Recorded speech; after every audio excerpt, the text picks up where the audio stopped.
Chinois. Eh bien, on va s'intéresser maintenant aux géants du secteur, le groupe Huawei. Il est devenu, vous le savez, la bête noire de Donald Trump qui lui a carrément déclaré la guerre. Le président américain le soupçonne d'espionnage pour le compte du régime de Pékin. Nous avons sollicité le groupe de télécommunications qui a accepté de nous ouvrir les portes de son empire. Immersion exclusive au cœur de ce géant qui fait si peur avec Axel Cariou et Julien Clouzot. Regardez. Partout des fontaines, des statues, des arches, du marbre. On se croirait perdu quelque part au milieu de l'Italie, à moins que ce ne soit complètement ailleurs. Devant nous, c'est la zone Paris, donc ces bâtiments sont inspirés de la cité universitaire à Paris. Et par là, c'est la ville de Heidelberg, donc ça c'est l'université de Heidelberg qui est très En connue. Allemagne. Oui, voilà, c'est ça. Et là donc après, là, ce qu'on voit ici, c'est la Pologne en Italie. En réalité, nous sommes à Dongguan, au sud de la Chine, chez Huawei, géant des télécommunications aux ambitions démesurées. Sur ce gigantesque campus, où l'architecture de 11 pays européens a été reproduite, 23 000 ingénieurs travaillent sur les téléphones du futur et les réseaux mobiles. Le fondateur du groupe voulait pour eux un cadre verdoyant, agréable, propice à la créativité. 1,5 milliard d'euros a été investi. Personne ici ne se plaint de ces conditions de travail. Franchement, on est mieux traité que dans les boîtes américaines. Dans la Silicon Valley, j'ai entendu dire que certains avaient du mal à payer leur loyer.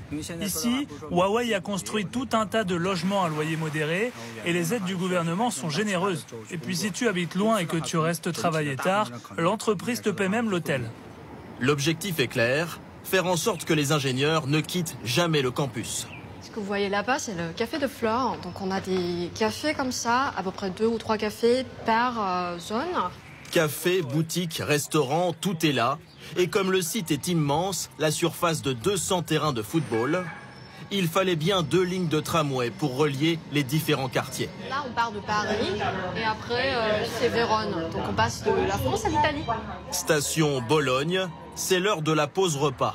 Dans une cantine façon église gothique, c'est l'occasion pour nous d'approcher les salariés, car il est interdit de filmer dans les bureaux.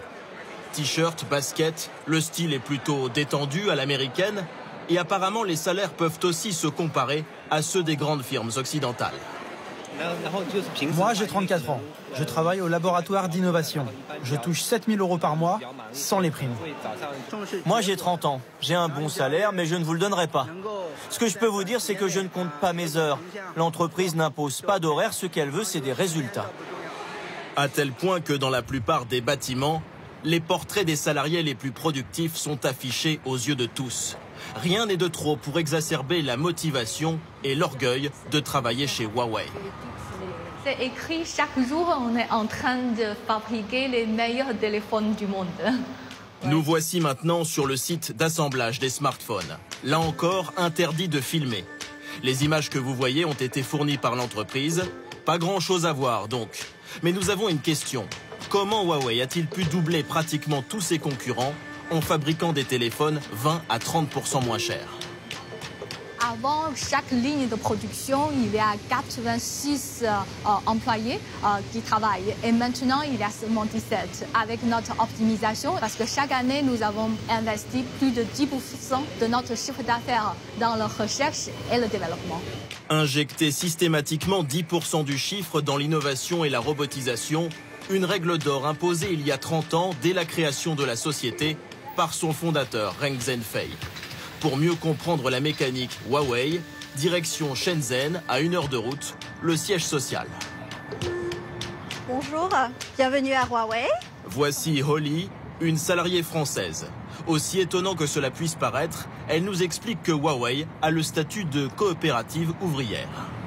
L'entreprise est possédée à 100% par ses employés, donc il y a environ 80 000 personnes qui possèdent des parts dans l'entreprise. Je pense que c'est un modèle qui est pratiquement unique en Chine aujourd'hui, où même le fondateur lui-même n'a qu'un infime pourcentage. Mais qu'en est-il du pouvoir chinois? A-t-il un rôle financier ou décisionnel dans l'entreprise? Les États-Unis en sont convaincus. Washington accuse Huawei d'être financé par les services secrets de Pékin. En étendant ses réseaux de communication partout sur la planète, le groupe fournirait des informations sensibles au pouvoir chinois et menacerait les intérêts de l'Amérique. Les États-Unis interdisent à Huawei de développer la 5G, l'Internet mobile ultra rapide sur son territoire. Jusqu'à présent, Huawei gardait le silence, mais c'est en train de changer. Dans quelques minutes, dans cette pièce, nous avons rendez-vous avec Madame Chen, vice-présidente de Huawei. Le mobilier, l'éclairage, tout a été réglé au millimètre par ses équipes de communication. Et nous avons dû livrer toutes nos questions à l'avance. Madame Chen a donc eu le temps de bien préparer ses réponses. Huawei n'a jamais collecté d'informations pour le compte du gouvernement chinois, parce que c'est illégal. Nous sommes présents dans plus de 170 pays et nous devons nous soumettre aux lois de ces pays. En particulier aux États-Unis et en Europe, il est interdit de transférer des données en dehors des territoires nationaux. Si le gouvernement américain a des preuves de ces accusations, qu'il les fasse connaître. Et lorsqu'on lui demande pourquoi, selon elle, les États-Unis visent son entreprise, sa réponse n'étonne pas vraiment. Je pense que le gouvernement américain exagère. Il s'inquiète parce qu'il voit que Huawei est devenu leader sur la 5G et qu'aucune entreprise américaine n'est dans la course. Malheureusement, s'il continue de nous interdire d'installer les applications Google, nous n'aurons pas le choix. Il faudra se tourner vers d'autres partenaires, y compris en Europe, pour développer des alternatives. L'interdiction pour Huawei de vendre ses nouveaux smartphones avec les applications Gmail ou encore YouTube va pénaliser l'entreprise, au moins à court terme. Elle prévoit de réduire sa production de téléphones de 30% pendant 2 ans. Il y a quelques mois, ses ventes venaient de dépasser celles de la firme américaine Apple. La guerre commerciale ne fait que commencer.